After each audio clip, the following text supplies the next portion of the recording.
สบายดีมาพบกับซ่องสวรรค์กินเซฟมื้อนี้ตำบักหุ่งสมองเห็ดขี้หนูฮักกับกะมีมะพร้าวฮักกาดข้าวอันนี้มักมะละขี้นกแล้วก็นั่งหงฮักบัวมากินกันพี่น้องจวดกับข้าวก่อนกับข้าวหอมๆกัน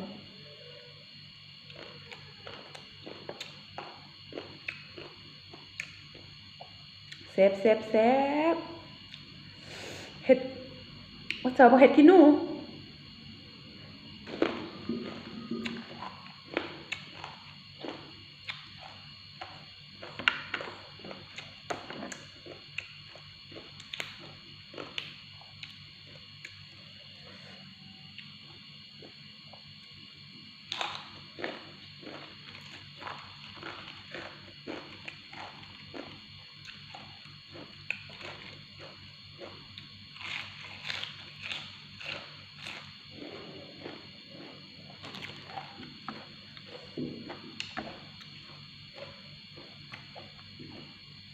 เขาตะเลอสือเขาไปซื้อข้าวปุ้นแล้วบ่มีข้าวปุ้นเลยนะเขาตะเลอสือฮะ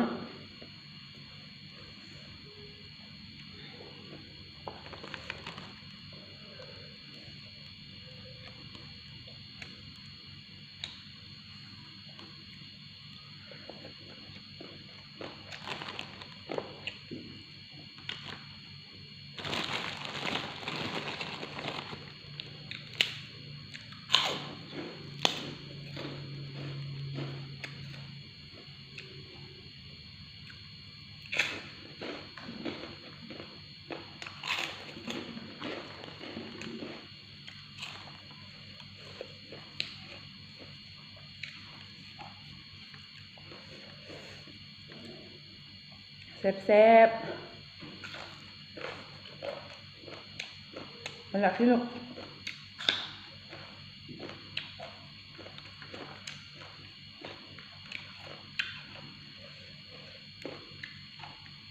ฮักเน่า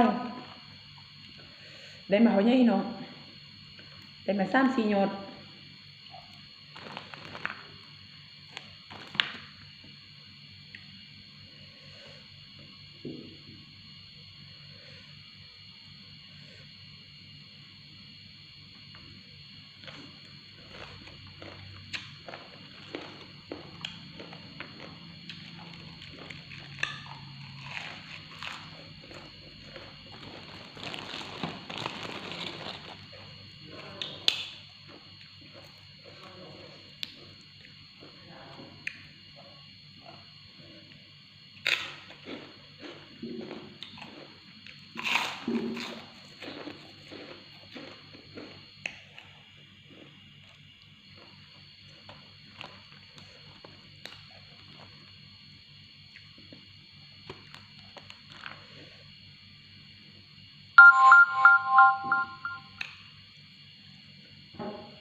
แซ่บตำยำใดก็เส้นอย่างนั้น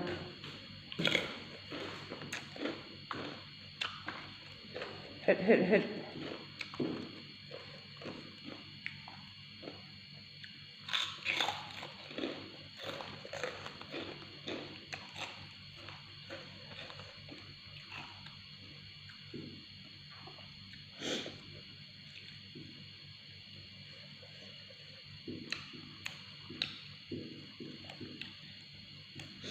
เรื่องหวาน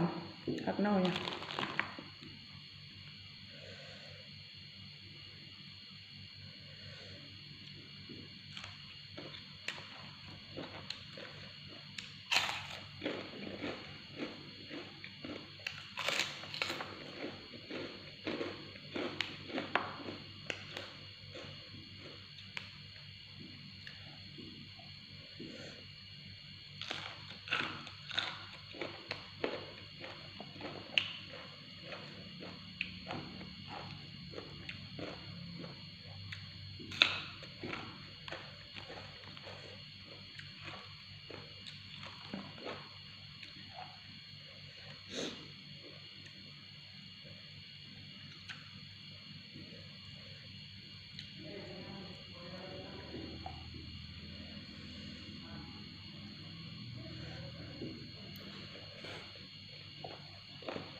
แซ่บแซ่บแซ่บ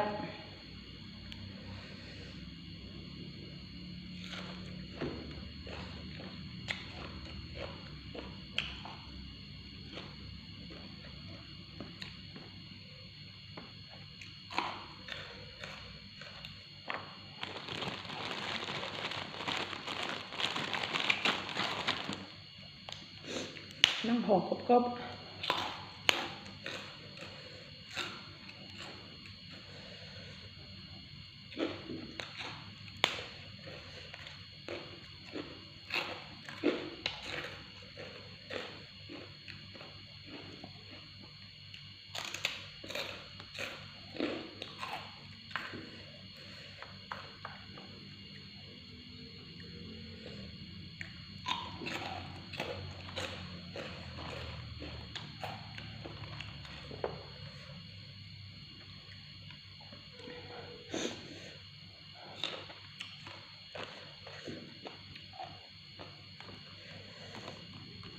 แซ่บอยู่เขาจะเลยสึกอะไร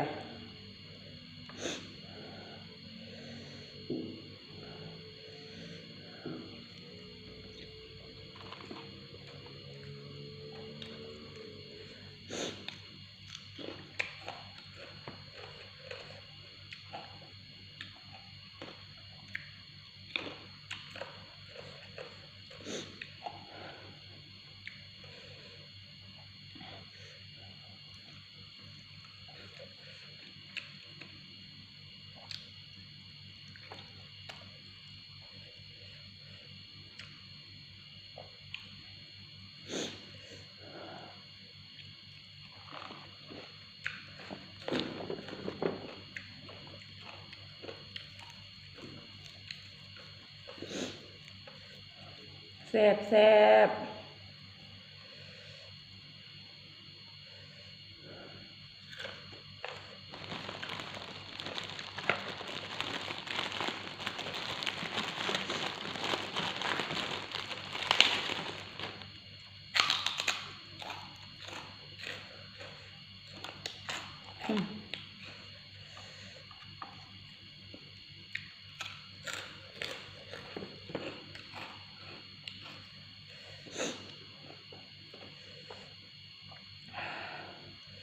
แซ่บหลายแซ่บหลาย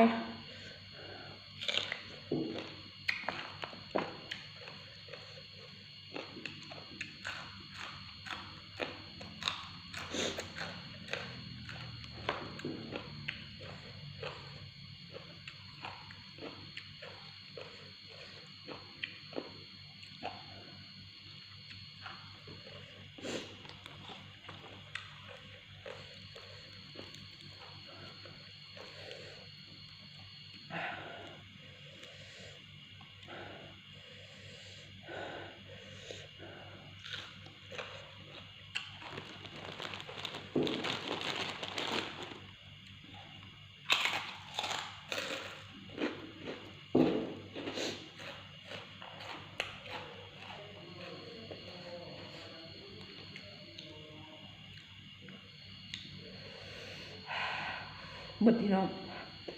เฮ็ดสุดๆเลยสาวบ่เฮ็ดดิบบ่เฮ็ดน้อยตามเคยไปแล้วพี่น้องก็จบคลิปไว้เพียงเท่านี้กันเด้อเจอกันใหม่ในคลิปหน้าอย่าลืมกดไลค์กดแชร์ให้สวรรค์เด้อกดติดตามให้สวรรค์เด้เป็นกำลังใจให้สวรรค์เด้อขอบใจหลายๆไปแล้วบ๊ายบาย